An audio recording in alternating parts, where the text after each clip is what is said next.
Surprise! I wanted to review this movie on Halloween. Every single year I tell myself, I'm going to review Halloween this year. This is the year I'm going to review Halloween, and something gets in the way. And this was the year. After our 4th annual Halloween special my wife and I did, I wanted to talk about Halloween. Let's get started. This movie came out in 1978 and was made for the mere budget of $300,000, which even then was extremely low, and it grossed $47 million in just the United States alone. It's one of the most profitable movies of all time, and it's become culturally significant. This movie was impactful for that generation and has since been passed on to other generations and has become timeless. So with this review, I didn't want to just talk about the fact that Halloween's a scary movie with Michael Myers and it has a cool soundtrack and there's knives and people scream and stuff, which I'll talk about, but I wanted to focus on why this movie has remained timeless. What is so special about Halloween, a movie about a guy who's crazy, who's stalking people? Why has this particular film impacted so many people? So as you probably know, Halloween is about Michael Myers, a young boy who in the very effective and chilling opening scene murders his sister. Michael! Then we flash forward to 1978 and Jamie Lee Curtis is the young girl who goes to school, who's not as promiscuous as her friends. She doesn't like to smoke cigarettes. She thinks they taste gross. Her friends, however, who enjoy having sex all the time and who don't seem to have a care in the world, these characters create the body count where Jamie Lee Curtis, the young, naive virgin, is the one who's able to outsmart Michael Myers. And this started a long series of tropes in horror movies where the people who were having sex were the people who got knocked off first. And it's here in the present day of 1978 that an adult Michael Myers escapes an insane asylum and his doctor, Sam Loomis, portrayed by Donald Pleasence, is trying to hunt him down and figure out where he is before he can kill too many people. This movie was directed by John Carpenter, who had previously directed Assault on Precinct 13, which, by the way, if you've never seen it, is a very fun, low-budget action movie. And here, his direction shines above anything else in this film. He took what is an incredibly simple premise, and with beautiful shot composition, used the foreground and the background and things out of focus, things that are blurry,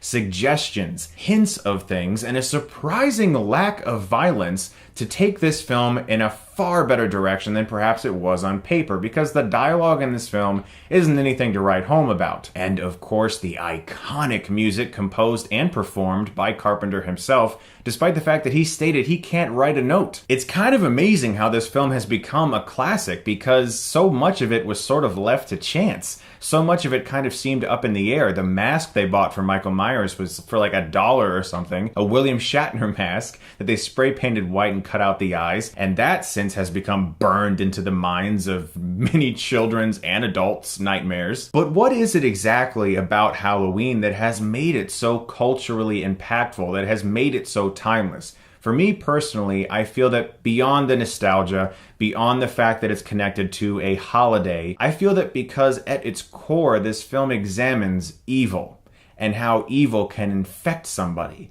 and how someone can then allow that evil to just take over their life. And that fascinating aspect of the character of Michael Myers and what drives him to do what he does, along with the fact that it's a very well-made movie, is what I think keeps audiences coming back, because evil and the examination of how humanity and evil are connected is a timeless subject. And I think that's one of the reasons that Halloween has remained a film that people watch year to year, and not just because of the fact that it's a great movie. Nevertheless, it captures the fun of a Halloween night. You carve pumpkins, you watch scary movies, you have fun with your friends. And then shit turns really bad, but you know, it really feels like, oh, this is so cozy and warm. I love this movie. You just want to bundle up in a blanket and watch Halloween on Halloween night. It's so much fun to do that every year. But something I wanted to do in this video is something that I think people try to stray away from doing whenever they're reviewing a classic film, and that is talk about some shitty aspects of it. Halloween is not a perfect movie.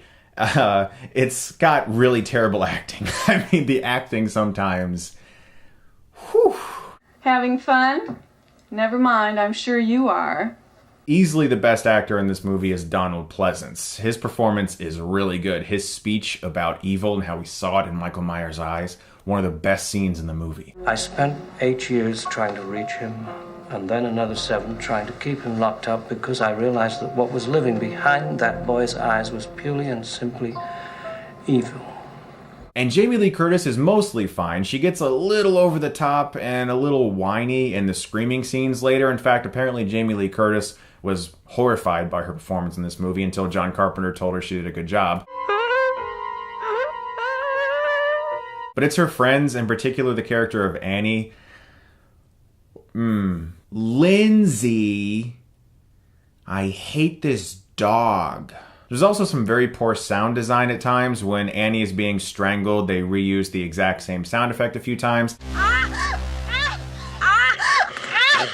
This movie was plagued by some of those technical issues because of the budget. It's something that you can overlook all these years later because the film, as I said, has been culturally impactful and significant in that way. And it's just a really well-directed movie and extremely fun, and it's a Halloween tradition. In regards to negatives, that's it. John Carpenter directed the shit out of this movie. It is so good looking. The score is awesome. It has remained timeless for a reason because of its examination of evil, I feel. And also because it's just a really fun horror film, and it started a genre, a long list of imitators of Halloween. I'm going to give Halloween an A.